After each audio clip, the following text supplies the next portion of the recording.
Selamat sore pemirsa, bersama saya Amanda Soraya, inilah Jateng hari ini.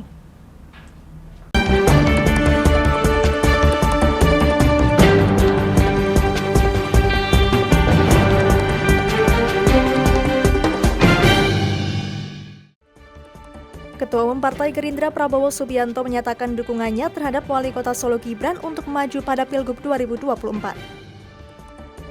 Meski Gunung Dieng berstatus waspada, namun Dinas Pemuda Olahraga dan Pariwisata Provinsi Jawa Tengah memastikan semua objek wisata di kawasan Dieng masih tetap buka.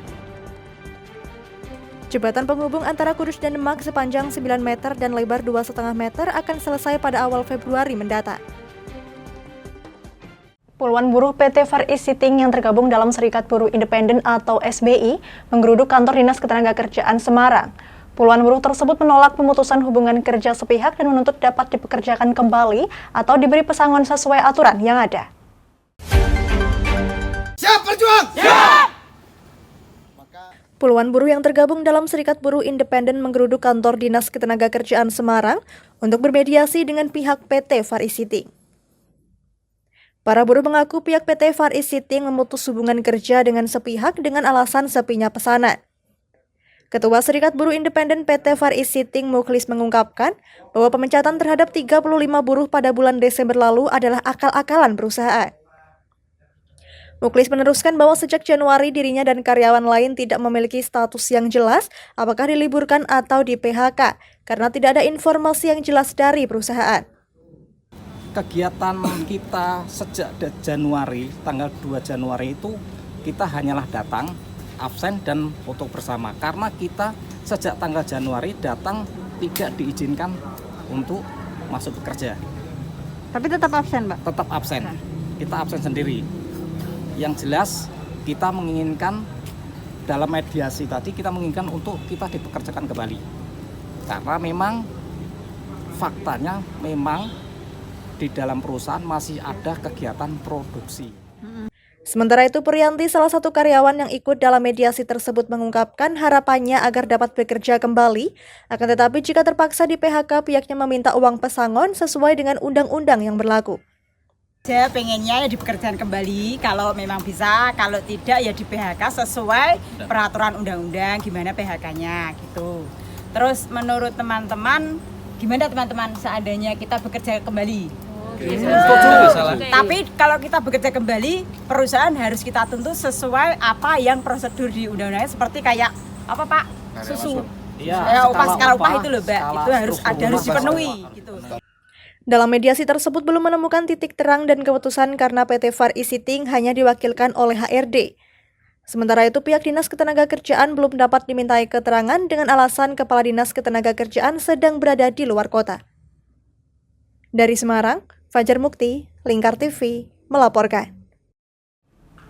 Dinas Pemuda Olahraga dan Pariwisata Provinsi Jawa Tengah memastikan semua objek wisata di kawasan Dieng masih tetap buka, meski Gunung Dieng berstatus waspada.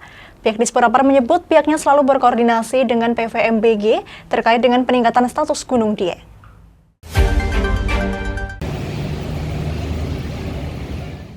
Melalui Riyadi Kurniawan, Kepala Seksi Pengembangan Daya Tarik Wisata Disporapar Jateng mewakili PLH Kepala Disporapar Jawa Tengah, pihaknya memastikan bahwa semua destinasi wisata di Gunung Dieng tetap dibuka, meski status Gunung Dieng berstatus waspada. Disporapar Jawa Tengah menyebut tidak ada destinasi wisata baik di wilayah Banjarnegara dan juga Wonosobo yang ditutup. Pihaknya juga memastikan bahwa destinasi wisata di Dieng hingga saat ini masih aman untuk dikunjungi. Namun begitu, pihaknya mengaku ada ketakutan dari masyarakat yang akan mengunjungi destinasi wisata di kawasan Dieng dan menyebabkan penurunan angka kunjungan wisatawan. Untuk daya tarik wisata seperti Candi Arjuna, kemudian Kawah Sikidang, Kawah Candra di Muka, Curug Pitu, Telaga Dringo, Merdada, Jalatunda, dan Museum Kailasa itu aman. Jadi keseluruhan itu aman untuk dikunjungi. Karena seperti kita ketahui sejarah Dieng itu meletus terakhir kan di tahun 1600. Sedangkan letusan pada era modern ini hanya terjadi letusan freatik yang menyebabkan gas beracun. Jadi yang berbahaya di sana itu bukan semburan lava tetapi gas beracun. Lebih lanjut, Riyadi mengaku kawasan yang berbahaya untuk dikunjungi hanya Kawah Sileri. Namun Kawah Sileri diketahui sudah tidak dijadikan destinasi wisata sejak kejadian kematian anggota Basarnas tahun 2019 lalu. Meski begitu, Disporapar Jawa Tengah memastikan terus berkoordinasi dengan pihak PVMBG. Pihaknya mengaku juga bersepakat untuk segera menginformasikan titik rawan dan siap untuk menutup. Namun hingga kini Disporapar Jawa Tengah memastikan semua destinasi wisata masih aman untuk dikunjungi wisatawan. Dari Semarang, Fajar Mukti, Lingkar TV, melaporkan. Kami masih akan kembali pemirsa, tetap bersama kami di Jateng hari ini.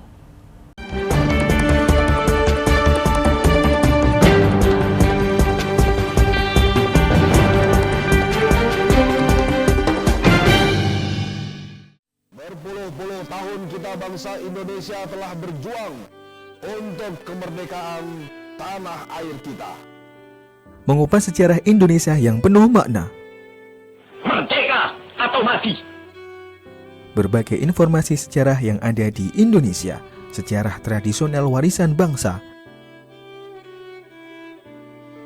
Semua terangkum dalam Aku Indonesia, setiap Senin sampai Sabtu jam 7 sampai jam 11 siang, hanya di Lingkar TV. Tidak hanya para pengguna, Polda Jateng beserta jajaran membasmi pengedar dan bandar yang cukup meresahkan. Puluhan pelajar dari SMP Negeri 1 Gringsing, Kabupaten Batang, Jawa Tengah, menjadi korban pencabulan oleh oknum guru agama setempat. Merangkum semua peristiwa sebagai berita yang penuh fakta. Bersama Amanda Soraya, inilah Jateng hari ini, setiap Senin hingga Sabtu jam 9 malam, hanya di Lingkar TV.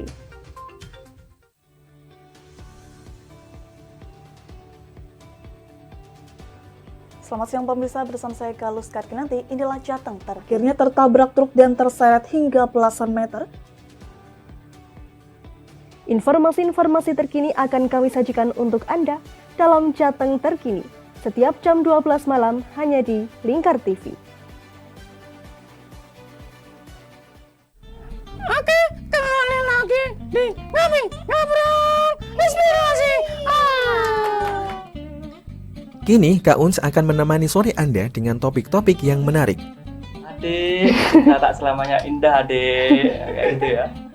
Ngopi, ngobrol inspirasi, setiap hari Selasa jam 3 sore hanya di Lingkar TV.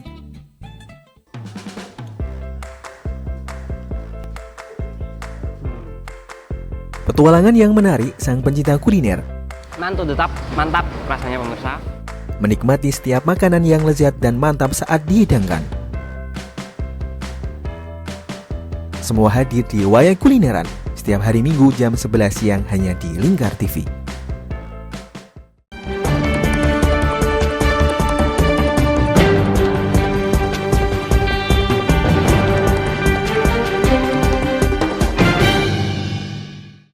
Masih bersama Jateng hari ini pemirsa, jembatan penghubung antara Desa Sambung, Kecamatan Undaan, Kabupaten Kudus, dengan Desa Sambung, Kecamatan Gajar, Kabupaten Demak, sepanjang 9 meter dan lebar 2,5 meter akan mempermudah akses menuju ke daerah satu dengan lainnya dan diperkirakan rampung pada awal Februari mendatang.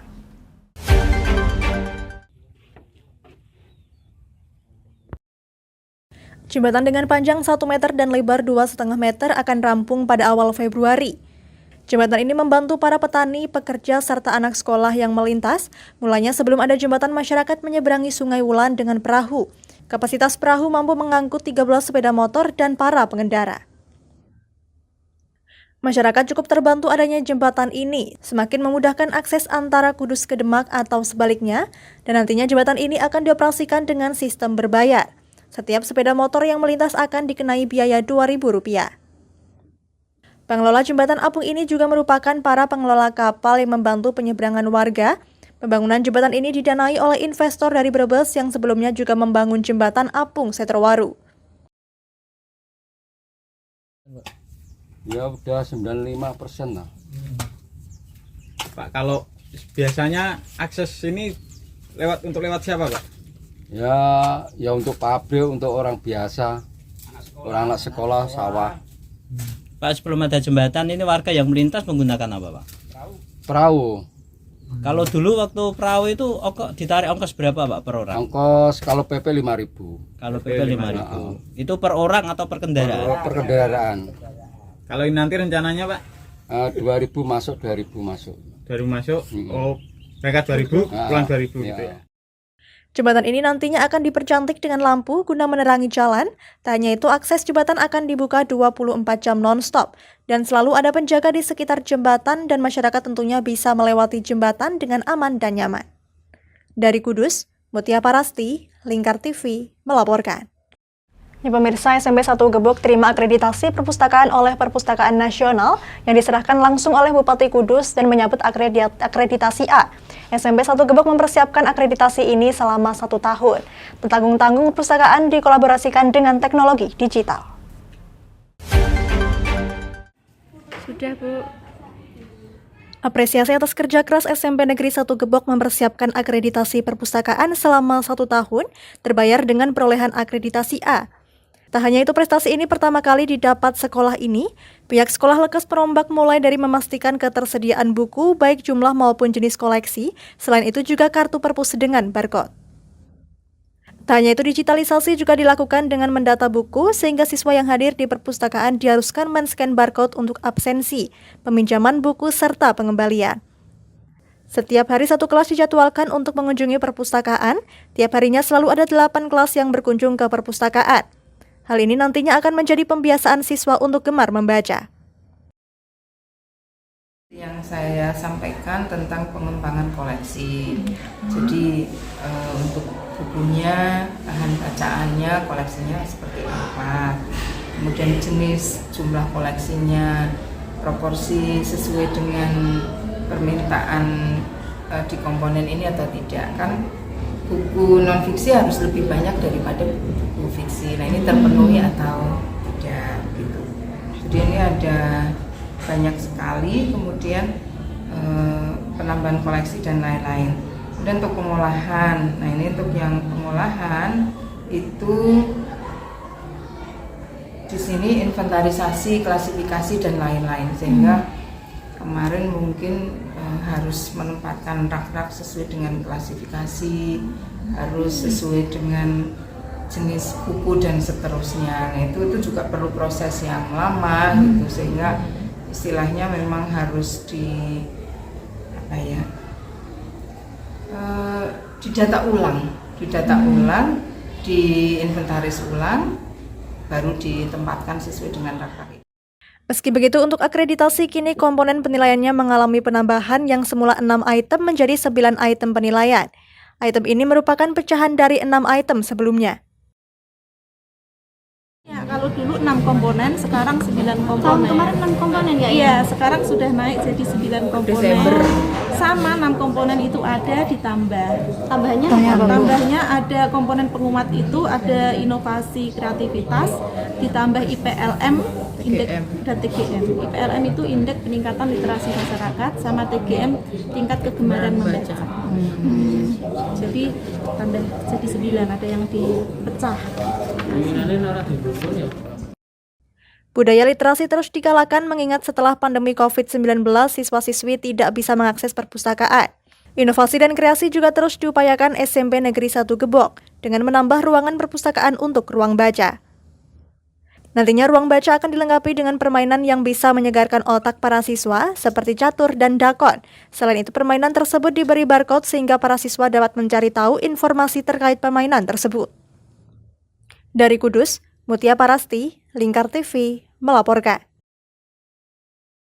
Jangan kemana-mana pemirsa, kami akan kembali usai jeda pariwara. Tetap bersama kami.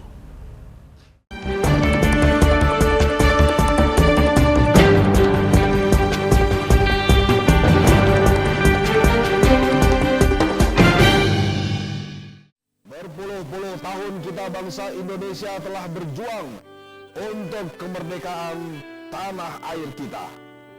Mengupas sejarah Indonesia yang penuh makna. Merdeka atau mati. Berbagai informasi sejarah yang ada di Indonesia, sejarah tradisional warisan bangsa.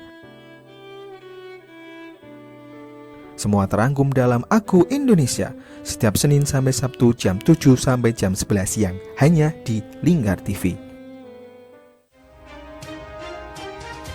Tidak hanya para pengguna, Polda Jateng beserta jajaran membasmi pengedar dan bandar yang cukup meresahkan. Puluhan pelajar dari SMP Negeri 1 Gringsing, Kabupaten Batang, Jawa Tengah menjadi korban pencabulan oleh oknum guru agama setempat.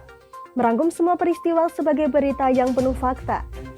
Bersama Amanda Soraya, inilah Jateng hari ini, setiap Senin hingga Sabtu jam 9 malam, hanya di Lingkar TV.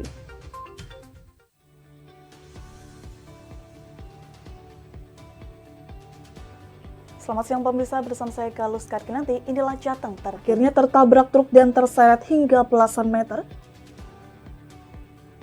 Informasi-informasi terkini akan kami sajikan untuk Anda dalam Jateng terkini setiap jam 12 malam hanya di Lingkar TV. Oke, kembali lagi di Ngobrol Inspirasi. Kini Kak Uns akan menemani sore Anda dengan topik-topik yang menarik. Adik, tak selamanya indah adik, kayak gitu ya. Ngopi, ngobrol inspirasi, setiap hari Selasa jam 3 sore hanya di Lingkar TV.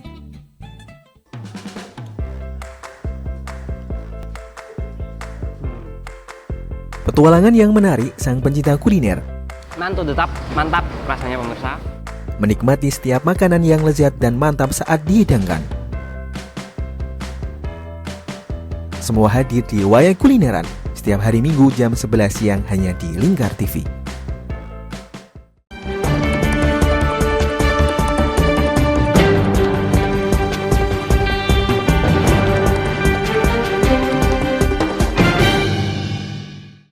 Anda masih menyaksikan Jateng hari ini pemirsa. Menteri Pertahanan Prabowo Subianto melakukan kunjungan kerja di Solo. Kedatangan Prabowo ke Solo adalah untuk menyerahkan kendaraan dinas ke Koramil 073503 Serengan. Sembako bisa dibagikan. Menteri Pertahanan Prabowo Subianto melakukan kunjungan kerja ke Solo pada Selasa siang 24 Januari 2023. Prabowo tiba di Koramil 073503 Serengan bersama Wali Kota Solo Gibran Raka Buming Raka. Di tempat tersebut Prabowo menyerahkan langsung sejumlah motor dan alat komunikasi baru bagi para babinsa. Dalam sambutannya Prabowo menyampaikan bahwa Kota Solo merupakan tempat yang khusus.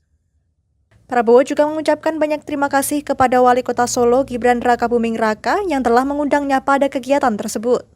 Dan untuk itu juga pemerintah telah memutuskan untuk memberdayakan seluruh hotel dari mulai babinsa.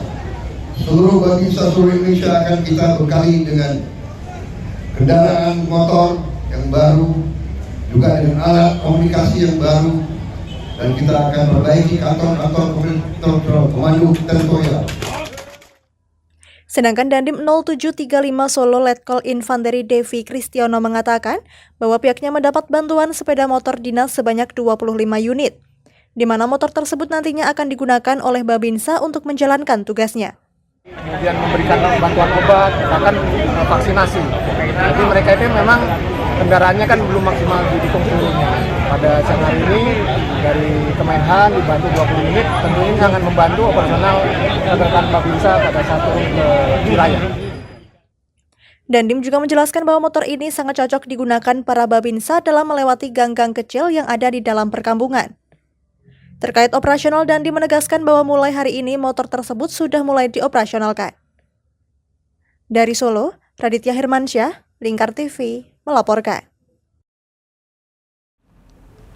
Ketua Dewan Pembina sekaligus Ketua Umum DPP Partai Gerindra Prabowo Subianto memastikan partainya bulat memberikan dukungan pada putra sulung Presiden Jokowi Gibran Raka Buming Raka untuk bertarung di pemilihan gubernur atau Pilgub 2024.